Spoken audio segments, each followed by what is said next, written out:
삼성전자 주주 여러분, 안녕하십니까? 오늘은 2026년 5월 31일입니다. 지난 한 주 삼성전자가 한국 산업 전체에 만들어낸 변화의 폭은 매우 깊고 넓었습니다.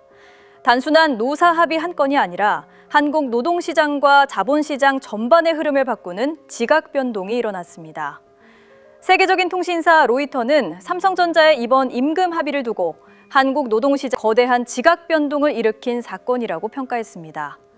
한국을 대표하는 기업이 성과를 어떻게 나눌 것인가에 대한 새로운 기준을 제시했고, 이 흐름이 다른 기업 노조들의 움직임까지 강하게 자극하는 분석입니다. 조금 더 구체적인 숫자도 함께 짚어드리겠습니다. 로이터가 입수한 협상 회의록에 따르면 삼성전자는 디바이스 솔루션 부문 메모리 사업부 직원들에게 무려 연봉의 607%에 달하는 성과급을 제시한 것으로 확인됐습니다. 이에 다룰 첫 번째 흐름은 로이터가 보도한 607% 성과급의 진짜 의미입니다. 두 번째는 1조 원 규모의 자사주 매입이 만들어내는 주가 안정 효과입니다. 세 번째는 베트남 2조 2천억 원 공장 투자로 본격화된 글로벌 생산 기반 확장입니다. 네 번째는 노사 합의를 제도 개선으로 한 단계 발전시킨 투트랙 회계 개편입니다. 이 네 가지가 한 흐름으로 이어진 한 주를 차분하게 짚어보겠습니다. 먼저 우리가 봐야 할 핵심 사실 5가지를 정리해드리겠습니다. 첫째, 5월 27일 삼성전자 노사 임금 협약이 73.7% 찬성으로 최종 가결됐고, 같은 날 정식 임금 협약 조인식까지 마무리됐습니다. 투표율은 95.5%, 조합원은 62,616명입니다. 둘째, 로이터가 입수한 임금 협상 회의록에 따르면 삼성전자는 메모리 사업부 직원들에게 연봉의 607% 수준 성과급을 제시했습니다. 반면 적자 사업부인 파운드리와 시스템 반도체 부문에는 50%에서 100% 수준으로 책정됐습니다. 셋째, 이번 합의에 따라 삼성전자는 약 21조 원 규모의 자사주를 새로 매입할 것으로 전망됩니다. 일부 분석에 따르면 향후 지급될 총 성과급 규모는 31조 원 안팎됩니다. 넷째, 5월 28일 삼성전자가 베트남 북부 타이성에 약 2조 2천억 원 규모의 반도체 테스트 공장을 짓는다는 사실이 전해졌습니다. 내년 11월 가동을 목표로 합니다. 다섯째, 삼성전자 최대 노조인 초기업 노조가 반도체 부문과 완제품 부문의 교섭을 분리하는 투트랙 교섭 체계로 개편하겠다고 밝혔습니다. 이번 갈등의 교훈을 제도 개선으로 연결한 것입니다. 먼저 가장 주목해야 할 소식, 로이터가 보도한 607% 성과급 이야기부터 자세히 풀어드리겠습니다. 연봉의 607%라는 숫자가 무엇을 의미할까요? 쉽게 말씀드리면 1년 연봉이 1억 원인 직원이 그해 성과급으로만 6억 원 정도를 더 받을 수 있다는 뜻입니다. 즉, 기본 연봉을 빼고 성과급만으로 연봉의 6배 이상이 추가로 들어오는 보상 구조입니다. 한국에서 처음 보는 수준입니다. 일반 대기업 직원들의 연간 성과급이 잘해야 연봉의 30%에서 50% 수준이라는 점을 생각하면 그 격차가 얼마나 큰지 짐작이 가실 겁니다. 해외 사례를 봐도 미국 실리콘밸리 빅테크 기업들의 시니어 보상이 연봉의 2배에서 3배 수준의 주식 보상을 받는 정도입니다. 그런데 삼성전자는 그보다 2배 이상 높은 수준을 함시한 것입니다. 글로벌 인재 시장에서 삼성전자가 한국이라는 무대를 단숨에 최정상급 보상 시장으로 끌어올렸다는 의미입니다. 로이터는 이 숫자에 대해 다음과 같이 평가했습니다. 삼성전자의 이번 합의가 단순한 노사 합의가 아니라 한국 노동시장 전체에 거대한 지각 변동을 일으킨 사건이라는 것입니다. 왜 그럴까요? 그동안 한국 노동시장에서는 연봉의 몇 배에 달하는 성과급을 받는 사례가 매우 드물었습니다. 그런데 한국을 대표하는 기업인 삼성전자가 그 한계를 정면으로 깬 것입니다. 글로벌 기준으로 봤을 때 이는 흥미로운 점이 있습니다. 이 607%라는 성과급이 모든 직원에게 일률적으로 적용되는 것은 아니라는 사실입니다. 로이터 보도에 따르면 메모리 사업부 직원들에게는 607%가 책정된 반면 적자 사업부인 파운드리와 시스템 반도체 부문에는 50%에서 100% 수준으로 책정됐습니다. 이는 사업부별 실적에 따라 보상이 분명하게 차별화되는 구조라는 뜻입니다. 이런 사업부별 차등 보상이 가지는 진짜 의미가 있습니다. 그동안 한국 기업들은 사업부 간 격차를 줄이는 평등한 보상을 강조해왔습니다. 하지만 글로벌 톱티어 기업들은 이미 오래전부터 성과를 낸 사업부에 더 큰 보상이 가는 차등 구조를 채택해왔습니다. 이번 삼성전자의 합의는 한국 대표 기업이 마침내 그 글로벌 스탠다드를 본격적으로 받아들였다는 신호입니다. 단기적으로는 사업부 간 박탈감이라는 잡음이 있을 수 있지만 길게 보면 성과를 내는 사람과 조직이 정당하게 보상받는 건강한 구조가 자리 잡고 있다는 의미입니다. 로이터는 또 하나 중요한 점을 짚었습니다. 삼성전자의 이번 결정이 한국 다른 기업의 노조 활동을 강화하는 자극제가 되고 있다는 분석입니다. 실제로 삼성전기, 삼성디스플레이, 삼성 SDI 등 그룹 계열사들의 노조가 잇따라 성과급 제도 개편을 요구하고 있고 대만 TSMC 직원들 사이에서도 삼성을 기준으로 자신들의 처우를 이야기하는 흐름이 나타나고 있습니다. 한국 대표 기업의 결정 하나가 글로벌 반도체 업계 전체의 노동 환경을 바꾸고 있는 것입니다. 이번에는 21조 원 자사주 매입 이야기로 넘어가 보겠습니다. 금융정보업체 FN가이드에 따르면 삼성전자의 올해 연간 영업이익 전망치는 약 351조 6,126억 원입니다. 이 가운데 반도체를 담당하는 디바이스 솔루션 부문이 약 94%를 차지해 반도체 부문 영업이익만 약 331조 원에 달합니다. 여기서 노사 합의에 따라 반도체 부문은 영업이익의 10.5%를 성과급 재원으로 써야 하는데 그 규모가 약 34조 7,500억 원입니다. 여기서 세금에 해당하는 약 40%를 떼고 나머지 약 20조 8,500억 원어치를 주식으로 매입해 직원들에게 지급할 전망입니다. 업계 분석에 따르면 향후 지급될 성과급 총 규모는 약 31조 원 안팎까지도 추정됩니다. 그런데 삼성전자가 현재 보유한 자기 주식은 약 8,208만 주, 가치로는 약 13조 4천억 원 수준으로 알려져 있습니다. 기존 자기 주식은 이미 소각하거나 다른 용도로 쓰일 예정이 정해져 있어 성과급 지급에 활용할 수 없는 상황입니다. 따라서 삼성전자는 시장에서 추가로 자사주를 매입해야만 약속한 성과급을 지급할 수 있습니다. 자사주 매입이 선택이 아니라 사실상 의무로 자리 잡은 셈입니다. 이 21조 원 규모의 자사주 매입이 어떻게 주가에 작용할까요? 매우 강력한 신호입니다. 회사가 시장에서 자기 주식을 대규모로 사들이면 시장에 도는 주식 수가 줄어듭니다. 같은 가치를 더 적은 주식이 나눠 갖게 되니 한 주당 가치가 올라가는 효과가 생깁니다. 게다가 이게 한 해로 끝나는 것이 아니라 10년간 적용되는 제도이기 때문에 매년 거대한 자사주 매입 수요가 꾸준히 시장을 떠받치게 됩니다. 이 효과를 조금 더 구체적으로 풀어드리겠습니다. 삼성전자 총액은 약 1,800조 원 안팎입니다. 21조 원이라는 매입 약 1% 수준에 해당합니다. 한 번에 작용하는 힘은 제한적일 수 있지만 이것이 10년 동안 매년 반복된다는 점이 핵심입니다. 회사가 자기 가치를 매년 사들이면서 자기 주가를 지키는 든든한 안전판 역할을 하게 되는 것입니다. 또 하나 중요한 장치가 있습니다. 직원들에게 지급되는 자사주는 곧바로 다 팔 수 없도록 묶여 있다는 점입니다. 노사 합의에 따르면 성과급으로 받은 자사주의 3분의 1은 즉시 팔 수 있지만 3분의 1은 1년, 나머지 3분의 1은 2년 동안입니다. 이런 장치가 있기 때문에 한꺼번에 대량 매도 물량이 쏟아져 주가를 끌어내릴 위험이 크게 줄어듭니다. 시장에서는 이를 두고 오버행 부담을 효과적으로 해소한 영리한 설계라고 평가하고 있습니다.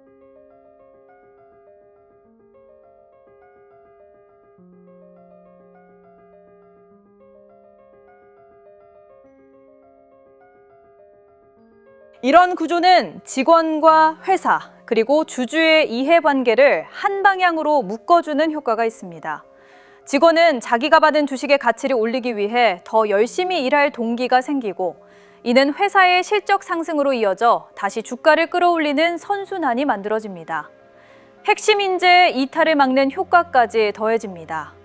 한 증권사 분석에서는 이번 자사주 매입 흐름이 삼성전자의 중장기 주가 부양에 매우 긍정적이라고 평가했습니다.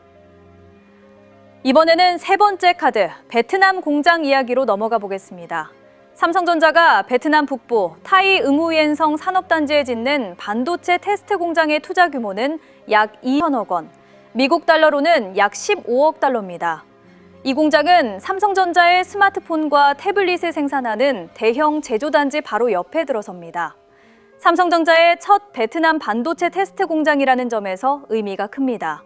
이 공장이 가진 생산 능력은 어느 정도일까요?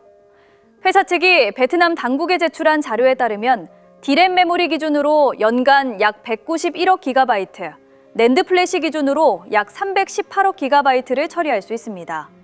이 숫자가 얼마나 큰지 감을 잡기 어려우실 수 있습니다. 비자면 일반 스마트폰 한 대에 들어가는 메모리가 보통 수십 기가바이트 수준입니다. 즉, 베트남 공장 한 곳에서 매년 수억 대 분량의 스마트폰에 들어갈 메모리를 검사할 수 있다는 뜻입니다. 삼성전자가 이 공장을 짓는 이유는 무엇일까요? 메모리 공급 부족을 완화하기 위해서입니다. 최근 삼성전자를 비롯한 메모리 회사들은 인공지능 수요에 대응하기 위해 생산 능력을 고대 역폭 메모리와 최신 고성능 메모리에 집중하고 있습니다. 그러다 보니 DDR4 같은 구형 메모리의 생산은 줄었는데 문제는 이 구형 메모리의 수요가 여전히 높다는 점. 삼성전자는 베트남 공장을 통해 이 수요까지 잡으려는 것입니다. 구형 메모리가 어디에 쓰이는지도 짚어드리겠습니다. 자동차, 가전, 사물인터넷 기기, 산업장비 등 우리가 일상에서 만나는 거의 모든 전자제품에는 구형 메모리가 여전히 사용되고 있습니다. 이런 시장은 매년 안정적으로 성장하고 있고 공급은 줄어드는 반면 수요는 꾸준하기 때문에 가격이 오를 수밖에 없는 구조입니다. 삼성전자가 이 시장을 안정적으로 잡는다는 것은 메모리 사업 전체의 수익성에 큰 보탬이 된다는 의미입니다. 여기서 끝이 아닙니다. 삼성전자는 이 첫 공장에서 이익이 발생하면 최대 약 3조 7,500억 원, 미국 달러로 약 25억 달러 규모의 두 번째 공장도 지을 계획입니다. 이 내용은 이미 베트남 당국에 제출된 제안서에 담겨 있습니다. 삼성전자는 지금까지 베트남에 누적 약 34조 원 이상을 투자한 베트남 내 최대 외국인 투자 기업입니다. 든든한 글로벌 생산 기반을 계속 넓혀가고 있다는 의미입니다. 베트남 공장의 가동 목표는 내년 11월입니다. 이미 착공에 들어갔고 최소 지난 4월부터 200명 이상의 삼성전자 엔지니어가 현장에서 근무 중입니다. 베트남 당국은 지난 3월 이 투자를 공식 승인했습니다. 베트남은 반도체 제조 공정 중에서도 후공정 분야의 주요 거점으로 빠르게 성장하고 있고 인텔과 엠코 테크놀로지 등 글로벌 반도체 기업들도 베트남의 후공정 공장을 운영하고 있습니다. 삼성전자는 이 시장에 가장 큰 규모로 참여하면서 후공정 경쟁력까지 강화하고 있는 것입니다. 이번에는 네 번째 카드, 초기업 노조의 투트랙 교섭체계 개편 이야기로 넘어가 보겠습니다. 이번 갈등의 가장 큰 원인은 반도체 부문과 완제품 부문 사이의 보상 격차였습니다. 메모리 사업부 직원이 연봉의 607% 성과급을 받는 동안 완제품 부문은 상대적으로 적은 성과급에 그쳤기 때문입니다. 초기업 노조는 이 문제를 풀기 위해 앞으로 반도체 부문과 완제품 부문의 교섭을 분리해서 진행하는 투트랙 체계로 개편하겠다고 밝혔습니다. 이는 매우 중요한 의미를 갖습니다. 서로 사업 구조와 성과가 다른 두 부문을 하나의 교섭 틀에 묶다 보니 최승우 초기업 노조 위원장은 그동안의 일부 부적절한 발언에 대해 사과하며 책임을 다하겠다는 뜻을 밝혔습니다. 노조 지도부 스스로도 이번 갈등을 통해 자신들의 부족했던 점을 돌아보고 토한 자세로 노사 관계를 끌어가겠다는 다짐입니다. 또한 동행노조도 가처분 신청 내용을 일부 변경하거나 다른 법적 대응을 검토하고 있는 것으로 알려졌습니다. 즉, 갈등이 완전히 끝난 것은 아니지만 그 갈등이 법과 제도라는 정당한 틀 안에서 풀려나가고 있다는 점도 긍정적인 신호입니다. 물론 짚어야 할 변수도 있습니다. 가장 가까운 변수는 5월 28일 주가 흐름이었습니다. 그동안 가파르게 올랐던 삼성전자 주가는 차익 실현 매물이 쏟아지면서 약 4% 하락했고 코스피 지수는 8,000선 아래로 잠시 내려가기도 했습니다. SK하이닉스도 약 1% 약세를 보였습니다. 같은 날 한연송 총재는 적절한 시기에 기준금리를 올릴 필요가 있다고 밝혔고 1,500원을 넘어선 환율의 쏠림 현상에 단호히 대처하겠다고 강조했습니다. 정책 변화 신호도 단기적으로 시장에 영향을 미쳤습니다. 그러나 이 사안들 역시 부정적으로만 볼 일이 아닙니다. 먼저 5월 28일의 주가 조정은 오히려 콩고르기로 보는 시각이 많습니다. 불과 며칠 사이 삼성전자가 사상 최고가를 새로 쓰고 코스피가 8,450선까지 치솟았던 만큼 단기 급등에 따르는 자연스러운 흐름입니다. 가파르게만 오르던 주가가 잠시 쉬어가는 것은 다음 상승을 위한 발판을 다지는 과정으로 해석할 수 있습니다. 금리 인상 후 뒤집어 보면 한국 경제가 그만큼 회복세에 들어섰다는 신호입니다. 경기가 살아나고 있기 때문에 금리 정상화를 논의하는 것이고 그 중심에 반도체 산업이 있습니다. 좋은 시장 기준이 더 필요하다는 말은 바로 이런 국면을 두고 하는 것입니다. 그래서 지금부터 주주 여러분이 반드시 봐야 할 체크포인트는 5가지입니다. 첫째, 삼성전자의 21조 원 규모 자사주 매입 이사회 결정 시점입니다. 회사가 언제 이사회를 열고 자사주 매입 계획을 공식 발표하는지가 단기 수급 측면에서 매우 강력한 호재로. 둘째, 베트남 테스트 공장의 가동 일정과 두 번째 공장 투자 확정 여부입니다. 내년 11월 가동 목표가 예정대로 진행되는지, 그리고 3조 7,500억 원 규모의 추가 투자가 언제 결정되는지가 핵심입니다. 셋째, 초기업 노조의 투트랙 교섭 체계가 실제로 어떻게 자리 잡는지입니다. 반도체와 완제품 부문의 보상 체계가 각 사업 특성에 맞게 정비되면 내부 근본 원인이 해소됩니다. 넷째, 5월 28일 시작된 단기 조정의 흐름과 외국인 매수세입니다. 조정이 건강한 숨고르기에 그치는지, 외국인 자금이 다시 들어오는지가 단기 방향을 결정합니다. 다섯째, 한국은행의 금리 정책 방향과 환율 흐름입니다.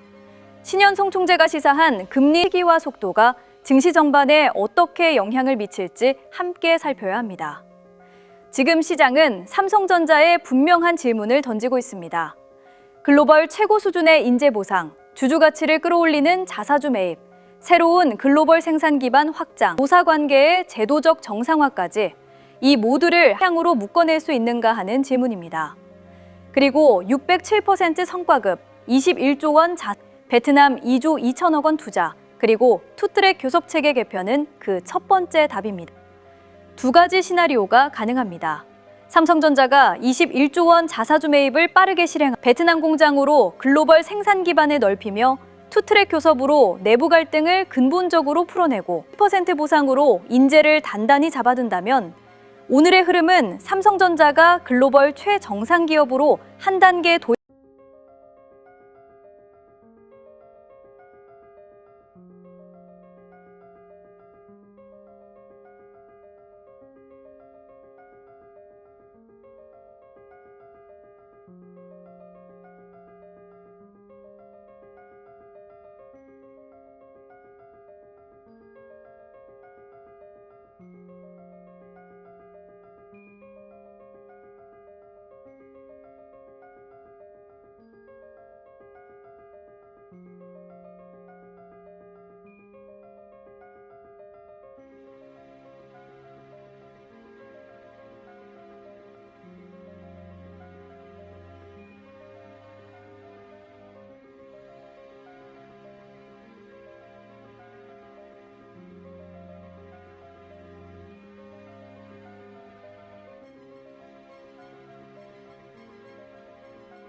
2026년 국내 주식시장은 전례 없는 상승 흐름을 보여주고 있습니다.